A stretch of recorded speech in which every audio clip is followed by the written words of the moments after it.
Donc Claire Gallon, vous êtes animatrice à Libertic à Nantes. Vous organisez aujourd'hui un hackathon à la cantine numérique. Qu'est-ce que c'est un hackathon?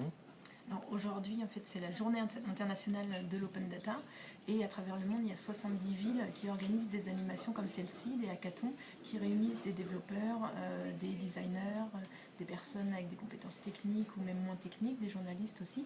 Et l'idée, c'est de développer des services ou des articles, des visualisations en réutilisant ou en libérant des données numériques. Où en est-on aujourd'hui sur la démarche de l'open data? Les collectivités territoriales ici en Loire-Atlantique ont engagé des efforts dans cette démarche-là.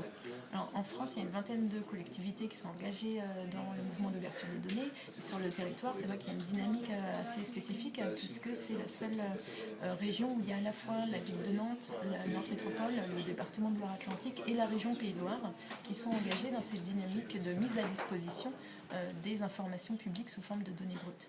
Qu'est-ce que cela permet derrière? Qu'est-ce que l'on peut créer avec ces données? Alors, il y a en effet l'idée de pouvoir réutiliser ces données pour créer aussi bien des visualisations, des articles, des services. On a eu beaucoup d'applications sur la mobilité qui ont été développées avec les données, par exemple, de la TAN mises à disposition avec Nantes Métropole.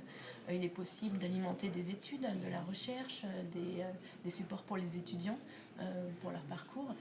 Et après, c'est toute cette idée aussi également de consultation des données. Par exemple, les données budgétaires sont parfois difficilement identifiables sur les sites.